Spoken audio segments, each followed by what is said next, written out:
ہم قرآن سے جب اپنا تعلق جوڑتے ہیں نا تو ہمیں ہمارے عقیدے صحیح کر کے قرآن پاک ہی سے ہمیں پتہ چلتا ہے کہ یہ ہمارا عقیدہ ہے اور ہونا چاہیے۔ ایمان جو ہوتا ہے نا وہ عقل جہاں پہ اینڈ ہوتی ہے نا وہاں سے ایمان شروع ہوتا ہے۔ ہم ہر چیز کو سوچتے ہیں، عقل کے معیار پہ پرکھ رہے ہوتے ہیں۔ دیکھیں ایمان جو ہے غیب پر یہ دین کی بنیاد ہے۔ اللہ تعالیٰ پر ایمان، اللہ تعالیٰ کو کسی نے ظاہری آنکھوں سے اس طرح تو نہیں دیکھا، لیکن ہمیں یقین ہے کہ اللہ تعالیٰ ہے اور وہ اپنی نشانیوں سے پہچانا جاتا ہے کہ اتنی سسٹمیٹک کائنات، کوئی اپنے آپ کوئی چیز سسٹمیٹک نہیں بنتی۔ کوئی بھی کام ہم کرتے ہیں تو اس کو بڑی احتیاط سے بھی کریں تو وہ بیچ میں کچھ فلا رہ جاتا ہے، لیکن اتنی فلا لیس جو کائنات ہے، جس طرح سے دیکھیں دن رات آنا جانا، دن رات کا آنا جانا، پھر یہ کائنات میں جتنی بھی چیزیں نظر آ رہی ہیں، ستارے، سیارے، زمین پہ دیکھیں جتنی بھی چیزیں ہمیں نظر آتی ہیں،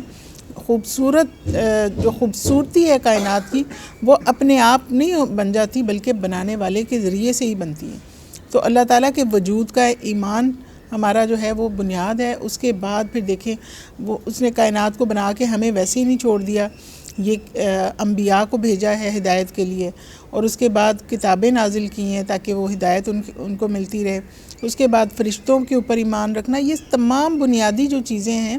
یہ ان پر ایمان ہی ہمارا ہوگا۔ ہم نے ظاہری چیز ان کو ہم نے دیکھا تو نہیں ہے، نبیوں کو ہم نے دیکھا تو نہیں ہے، کتابوں کو ہم نے پڑھا ہے، ہمیں یقین ہے کہ اللہ تعالیٰ کی طرف سے یہ نازل ہوئی ہیں جو کتابیں اللہ تعالیٰ نے 4 کتابیں نازل کی ہیں اور بہت سے صحیفے جو انبیاء کے اوپر آئے ہیں۔ تو یہ تمام چیزیں ایمان سے ان کا تعلق ہے، ان کا تعلق ہمارے ایمان کے اس حد تک یقین سے تعلق ہے، یہاں تک کہ ہمیں احادیث میں بھی ملتا ہے کہ حضرت علی کا قول ہے کہ وہ فرماتے ہیں کہ اگر میری آنکھوں کے سامنے سے تمام پردے ہٹا دیے جائیں تو میرے یقین میں ذرا برابر بھی اضافہ نہیں ہوگا۔ یعنی اس یقین کی منزلوں پہ تھے وہ لوگ کہ ہم تو سوچ بھی نہیں سکتے کہ ہمیں بعضوں کا ڈاؤٹ ہوتا ہے کہ کوئی کچھ کہہ دیتا ہے نا جنات، تو ہم کہتے ہیں اچھا وہ کیا ہوا، کیسے ہوتا ہے۔ تو یہ چیزیں ان کو تو پتہ ہے کہ بھئی اللہ تعالیٰ نے یہ مخلوق پیدا کی ہے اور وہ ہم سے چھپا کے رکھی ہوئی ہے۔ جن کا مطلب یہ ہے چھپی ہوئی چیز، تو چھپی ہوئی چیز ہے اللہ تعالیٰ نے پیدا کی ہوئی ہے۔ تو ہم اس طرح کی چیزوں میں کریوسٹی نہیں، بلکہ اگر قرآن پہ ایمان ہے تو ہمیں پتہ ہے کہ یہ مخلوق موجود ہے، اللہ تعالیٰ کی جتنی بھی چیزیں اللہ تعالیٰ نے خلق فرمائی ہیں ان سب پہ ہمارا ایمان ہو کہ یہ اللہ تعالیٰ کی بنائی ہوئی چیزیں ہیں، اور اللہ تعالیٰ نے ہی فرشتے بھی یہاں پہ مقرر کیے ہوئے ہیں۔ بہت سی ایسی چیزیں جس کا تعلق ہمارے ایمان سے ہے، اور ایمان اتنا ہو کہ یقین کی حد تک ہو۔